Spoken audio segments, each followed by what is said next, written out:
नमस्कार, TV 24 network देख रहे हैं आप और मैं हूं आपके साथ आकांक्षा सिंह। लोकसभा में नेता प्रतिपक्ष और रायबरेली से सांसद राहुल गांधी इस समय बिहार में एक्टिव मोड पर दिखाई पड़ रहे हैं। इस बार चुनावी वर्ष में राहुल गांधी का 5वां बिहार का दौरा कल था और ऐसे में उन्होंने तमाम कार्यक्रम किए, महिलाओं के लिए कार्यक्रम किए।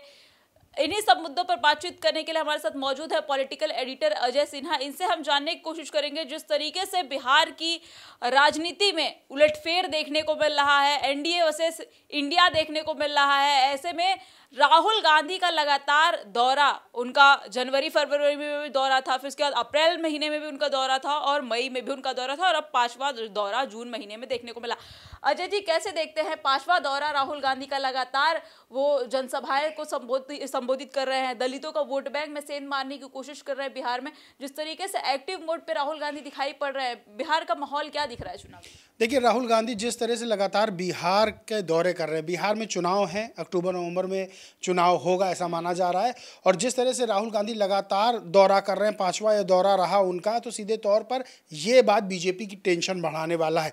देखिए, राहुल गांधी ने लगातार पैदल यात्रा की, उसका असर लोकसभा चुनाव में देखने को मिला कि भारतीय जनता पार्टी जो पूर्ण बहुमत की सरकार बना रही थी उसको अपने सहयोगी दलों की सहायता सरकार बनानी पड़ी।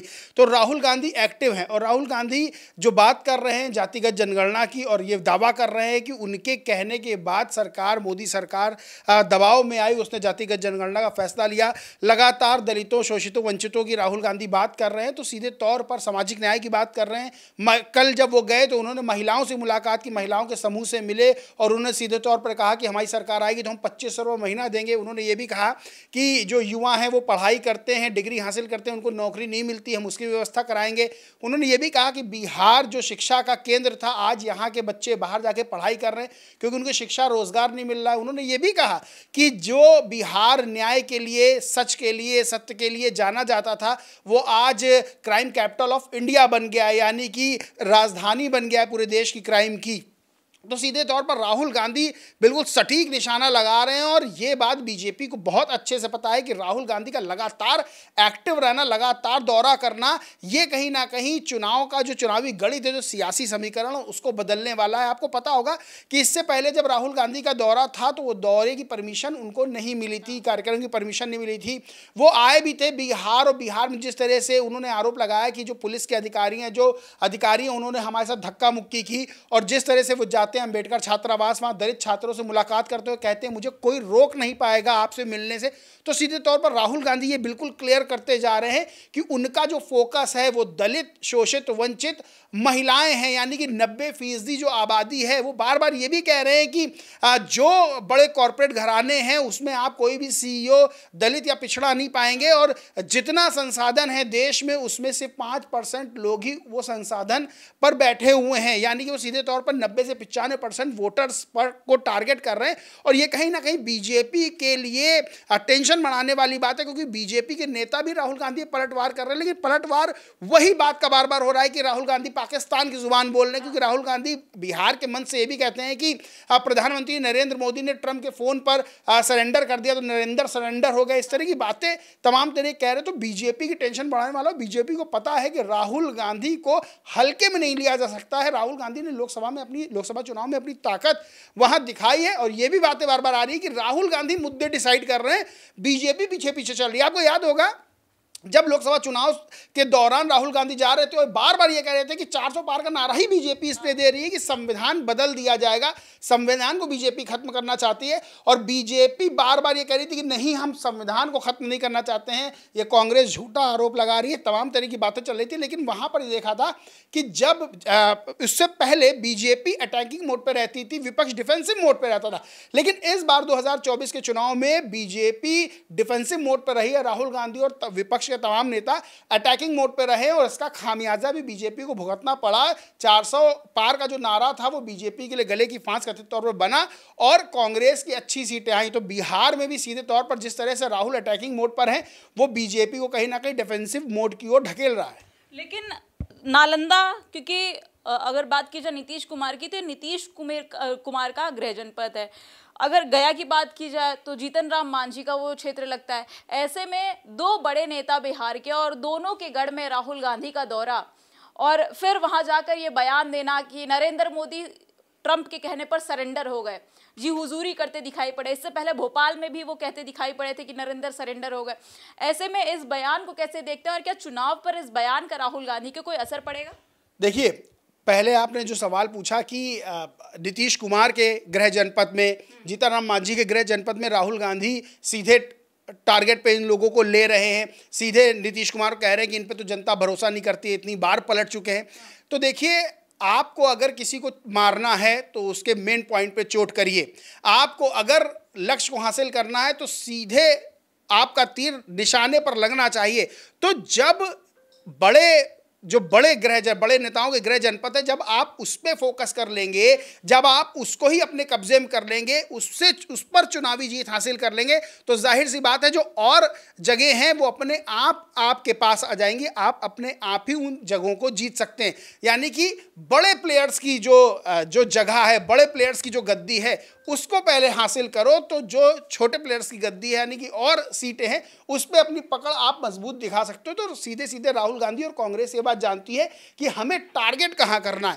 वहीं दूसरी चीज़ जो आपने कही कि जिस तरह से वो कह रहे हैं कि नरेंद्र सरेंडर हो गए, तो देखिए, ऑपरेशन सिंदूर जिस तरह से चला, जिस तरह से भारत ने पाकिस्तान को एकदम धूल चढ़ा दी, पस्त कर दिया, भारतीय सेना का जो शौर्य था वो सर चढ़ के लोगों के बोल रहा था, भारत में जय जयकार हुई, हर व्यक्ति ने जय जयकार की और उस पर सराहना भी हुई। लेकिन बार बार डोनाल्ड ट्रंप का ये कहना कि हमने फ़ोन किया उसके बाद सीज़ फायर हो गया, ये दावा करना कि हमने फ़ोन किया और तुरंत इंडिया पाकिस्तान ने सीज़ फायर कर दिया क्योंकि परमाणु युद्ध हो सकता था, तमाम तरह की बातें निकल के आई।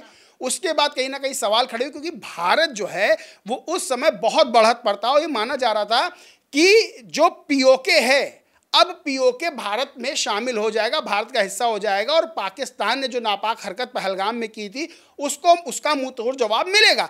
लेकिन अचानक से सीज फायर हुआ तो लोग जहां ये सोच रहे थे कि अब पीओके हमारा है और वहां पर सीज फायर हुआ और ट्रंप ने दावा कर दिया कि हमारे फोन के बाद सीज फायर हो, तो कहीं ना कहीं बीजेपी की जो प्रधानमंत्री नरेंद्र मोदी, बीजेपी की जो सशक्त छवि थी बीजेपी सरकार की और प्रधानमंत्री नरेंद्र मोदी, उसको कहीं ना कहीं उस पर सवालिया निशान विपक्ष ने खड़े करना शुरू कर दिया। और राहुल गांधी भी लगातार ये बात बिहार में कह रहे क्योंकि बिहार में ऑपरेशन सिंदूर एक मुद्दा बनेगा।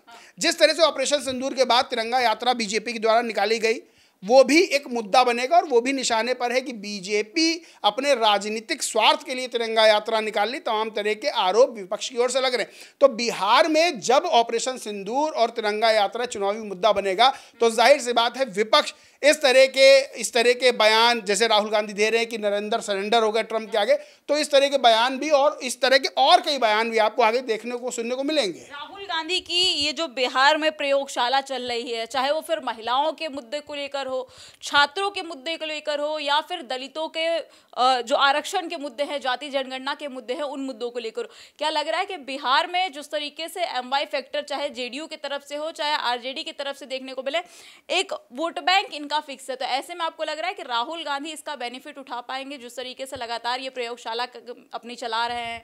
देखिए, राहुल गांधी, देखिए हर चुनाव हर राजनीतिक दल के लिए एक प्रयोगशाला होता है, वहाँ टेस्ट किया जाता है। जिस तरह से बच्चे छात्र पढ़ के एग्ज़ाम देते हैं और एग्ज़ाम के बाद ये पता चलता है कि हमने क्या प्रयोग किया और वो प्रयोग कितना सफल हुआ। तो किसी भी आप राज्य में जब चुनाव होते हैं तो हर राजनीतिक दल वहाँ पर अपना काम करता है और जब रिजल्ट सामने आता है तो पता चलता है कि हमने जो प्रयोग किया था, हमने जो चीज़ें उस चुनाव में डाली थी वो कितना सफल हुई। राहुल गांधी भी यही कर रहे हैं, बीजेपी भी यही कर रही है। लेकिन जिस तरह से राहुल गांधी महिलाओं को, दलितों को, वंचितों को, शोषितों को, पिछड़ों को, अति पिछड़ों को, माइनॉरिटीज़ को लेकर साथ में चलने की बात कर रहे हैं, उनके अधिकारों की बात कर रहे हैं, महिलाओं को 2500 रुपये देने की बात कर रहे हैं, वो ना कहीं ये बता रहे हैं कि राहुल बहुत बड़े वोट बैंक पर टारगेट कर रहे हैं। और ये बात राहुल गांधी, कांग्रेस, आरजेडी, तेजस्वी यादव, लालू प्रसाद यादव और तमाम विपक्ष के लोगों को ये बात पता है कि अगर हम इस तरह से टारगेट करके चलेंगे, ये बड़ा वोट बैंक हमको मिल गया तो हम सरकार बना सकते हैं।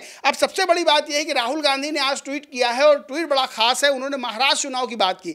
महाराष्ट्र चुनाव को लेकर बाकायदा स्टेप बाय स्टेप उन्होंने बताया है, सबूत दिए हैं कि कैसे महाराष्ट्र में बेईमानी हुई है, आरोप लगाया है सबूत देकर कि महाराष्ट्र में बेईमानी हुई, इतने लाख वोटर जोड़ दिए गए और महाराष्ट्र में इतनी बड़ी जो जीत हासिल बीजेपी के सहयोगी दलों को, एनसीपी, शिवसेना को हुई है, वो कहीं ना कहीं जो है बेईमानी है और बिहार में भी इसको दोहराया जा सकता है, यानी कि एक शंका जाहिर की है। अब कुछ लोग इस शंका को कह रहे हैं कि राहुल गांधी पहले ही चुनाव से हार माने ले रहे हैं, लेकिन ये बड़ी चीज है कि वो महाराष्ट्र के चुनाव को पकड़ के, महाराष्ट्र के चुनाव का जो रिजल्ट है उसको पकड़ के चल रहे हैं और इधर बिहार में वो ये बात बताने की कोशिश कर रहे हैं कि देखो महाराष्ट्र में बीजेपी जीती, इतनी बड़ी जीत महायुति ने हासिल की महाविकास अघाड़ी पे, तो वो जीत बेईमानी से हासिल की और बिहार में इस जीत को दोहराने की बीजेपी कोशिश कर सकती है। इसलिए लोगों को सजग रहना है, लोगों को जो है जागते रहना, इस चीज को लेकर जागरूक रहना। तो कहीं ना कहीं राहुल गांधी को पता है कि बिहार बेहद महत्वपूर्ण हो जाता है, यानी कि बिहार जीतना कांग्रेस के लिए, आरजेडी के लिए बहुत महत्वपूर्ण है, क्योंकि अगर बिहार ना जीत पाए, क्योंकि नीतीश कुमार का जो कार्यकाल रहा है उनका लंबा कार्यकाल रहा है, एंटी इनकम्बेंसी फैक्टर काम करेगा इस बार चुनाव में। और नीतीश कुमार जिस तरह से लगातार पलटी मारते रहे हैं, कभी आरजेडी के साथ कभी बीजेपी के साथ, तो इसका फायदा कांग्रेस आरजेडी लेना चाहेगी। और वक्फ कानून आने के बाद जिस तरह से बीजेपी के खिलाफ और नीतीश कुमार के खिलाफ एक हवा बनी हुई है कि मुस्लिम जो है वो इनको तो वोट नहीं करेगा, मुस्लिम भले ही विपक्ष को वोट कर दे। एआईएमआईएम भी चाहती है कि जो है इनके राहुल गांधी कांग्रेस के साथ और आरजेडी के साथ हम गठबंधन कर ले। तो कहीं ना कहीं तस्वीरें बहुत क्लियर होती जा रही हैं और राहुल गांधी को पता है कि ये बड़ा मौका है बिहार में जीत हासिल करने का, क्योंकि बिहार की हार और जीत बहुत कुछ भविष्य में तय करने वाली है। लेकिन एक सवाल ये भी है कि जिस तरीके से राहुल गांधी लगातार बिहार का दौरा कर रहे हैं, 5वां दौरा रहा उनका, ऐसे में एक भी बार जो तेजस्वी यादव है वो उनके साथ देखने को नहीं मिले, चाहे वो पलायन रोको यात्रा हो या अन्य मुद्दे, लेकिन कहीं ना कहीं तेजस्वी यादव उनका साथ देते दिखाई पड़ते हैं, उनका समर्थन करते दिखाई देते हैं, फिर वो अपने बयानों के माध्यम से हो, अपने सोशल मीडिया हैंडल एक्स के माध्यम से हो। कल राहुल गांधी ने कानून व्यवस्था पर सवाल खड़े किए और आज तेजस्वी यादव ने भी कानून व्यवस्था पर सवाल खड़े किए हैं। ऐसे में क्या लग रहा है आपको कि सीटों का समीकरण, जो इंडिया अलायंस की बात की जा रही है कि गठबंधन में चुनाव होगा, कांग्रेस आरजेडी एक साथ चुनाव लड़ेंगे, तो आपको लग रहा है कि जो लगातार एक साथ रैलियों में तो देखने को नहीं मिल रहा है, प्रचार प्रसार करते नहीं दिखाई पड़ रहा है, लेकिन जो समर्थन मिल रहा है, इससे गठबंधन संभव है? देखिए, बिहार की अगर बात कर ले तो अब शुरू हो चुका है, वहाँ जो चुनावी समर है, महासंग्राम कह सकते हैं चुनावी, वो शुरू हो चुका है और राहुल गांधी अभी कांग्रेस की ज़मीन को तैयार कर रहे हैं। देखिए, कोई भी राजनीतिक दल, चाहे वो छोटा हो चाहे बड़ा हो, अपने आप को कमज़ोर तो नहीं दिखाएगा किसी भी जगह, किसी भी लड़ाई में। आदमी कितना भी कमज़ोर हो, लेकिन जब जंग के मैदान में उतरता है तो सीना तान के ही उतरता है, वो ये बताता है कि हम आपसे ज़्यादा ताकतवर हैं। राहुल गांधी वही बताने की कोशिश कर रहे हैं और कांग्रेस के लिए वो जमीन तैयार कर रहे हैं और अपने साथियों को भी ये बता रहे हैं कि कांग्रेस को कम नहीं आंकना। देखिए, सीटों पे बात होगी। आरजेडी वैसे भी लंबे समय से, अगर लालू प्रसाद यादव के समय से उठा के देखें तो कांग्रेस को वो समर्थन देते रहे, कांग्रेस सरकार में रेल मंत्री रहे और लोकसभा चुनाव में भी दोनों ने मिलकर साथ में चुनाव लड़ा। आरजेडी कांग्रेस ने तो मिलकर चुनाव लड़ेगी और आरजेडी और कांग्रेस ये बात जानती हैं कि अगर मिलकर चुनाव नहीं लड़े तो बीजेपी जैसी भारी भरकम पार्टी को, वो भी जेडीयू के साथ, हराना बड़ा मुश्किल हो जाएगा। तो साथ मिलकर चुनाव लड़ेंगे। सीटों के बंटवारे की बात अभी नहीं हुई है, वो बिल्कुल अंदर अंदर बात हो रही होगी। वो सीटों पे कांग्रेस और आरजेडी किसी ना किसी बात पे सहमत जरूर हो जाएंगी, लेकिन अभी अपनी अपनी जमीन, जैसे तेजस्वी अपनी जमीन तैयार कर रहे हैं आरजेडी के लिए, राहुल गांधी अपनी जमीन तैयार कर रहे हैं। बड़ा चेहरा जो है वो तेजस्वी ही है बिहार में, विपक्ष का मेन चेहरा तेजस्वी यादव ही है।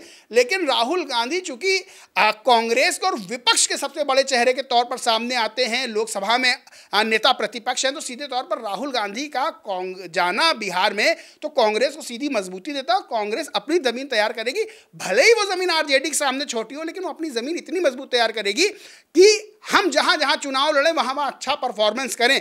क्योंकि आरजेडी को जितनी, मानिए आरजेडी को अगर 70% सीट मिल जाती है, 30% कांग्रेस को मिल जाती है, तो 30% सीटों पे तो अपनी वो तैयारी करेगी, 70% पे आरजेडी करेगी। तो सीधे तौर पर उधर तेजस्वी अपनी तैयारी कर रहे हैं, इधर राहुल गांधी अपनी तैयारी कर रहे हैं। ये तैयारी ज़रूरी भी है, क्योंकि अगर इसमें सीटों का ऊपर नीचे, मानिए आरजेडी ने बहुत अच्छा प्रदर्शन कर दिया और कांग्रेस उतना अच्छा प्रदर्शन नहीं कर पाई, तो फिर सीधे सीधे ये होगा कि मेहनत की गई लेकिन फिर रिजल्ट नहीं मिल पाया।